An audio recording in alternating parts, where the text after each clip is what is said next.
You're watching the Chevrolet Sports Night. Welcome back. Now, it's tough to beat a team 3 times in a row in one season, but that's what the Saints are hoping to do against the Panthers on Sunday. But why am I talking about this? Shouldn't we hear from sports director Mike Solarte? Without further ado, we turn to 2 men, one of whom controls my paycheck. I'm just not sure which. Hey there, it is the playoffs and they sent us on the road. He still forgets we're the same person.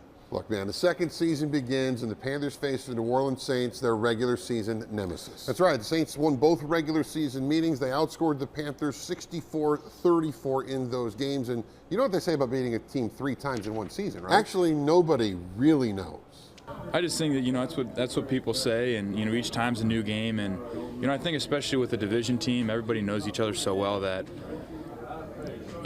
games go back and forth regardless of records or how good a team is. And it's one of those situations, they know us, we know them, and we just got to go out there and play our game. The Panthers know all too well that the Saints offense is a monster. Drew Brees at the controls and once again surrounded by weapons. Yeah, that's right. Maybe the biggest of them, though, is the newest face, talking about Alvin Kamara. He accounted for 126 all-purpose yards and 2 touchdowns back on December the 3rd.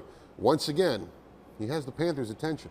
Dual threat, really dynamic player with the ball in his hands out in the open field, in space, hard to tackle. So that's a point of emphasis this week for us to make sound tackles. So that's what makes him hard to defend. His ability to make people miss in the open field. He gets his legs up high, so even if you go low, he absorbs it and he's able to run through your arm tackles. He's a good running back. That's why he's had his success this year. But like I said, look, it's going to be either he wins or I win, and I don't plan on losing.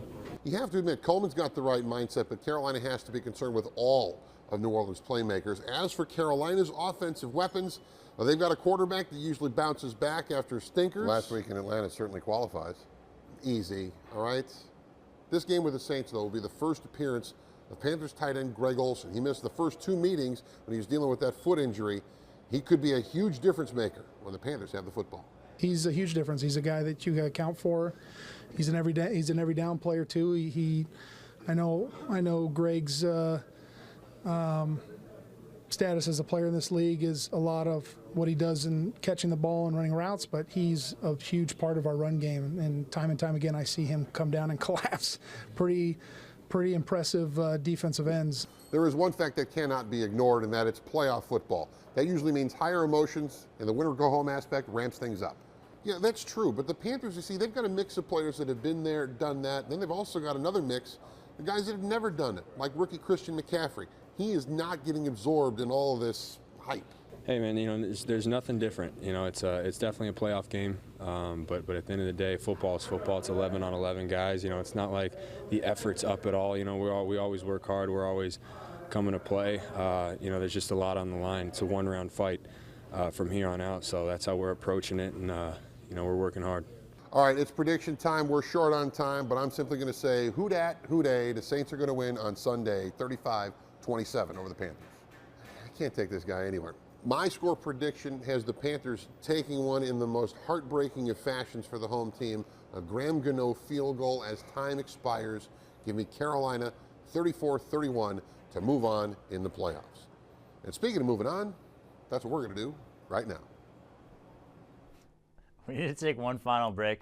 But coming up, we've got a bevy of games to look over as I make my picks for the weekend and try to even things with the Sharks. That and the results of our Twitter poll on the Chevrolet Sports Night. But This is the Chevrolet Play of the Day. coming from the Garden in Boston, Al Horford at the key feeds Jason Tatum, who throws it down with the hammer of Thor. Poor Karl Anthony Towns left wondering, what's taters? That's taters, a face full of Jason Tatum. As Boston and Jason Tatum earn our Chevrolet Play of the Day.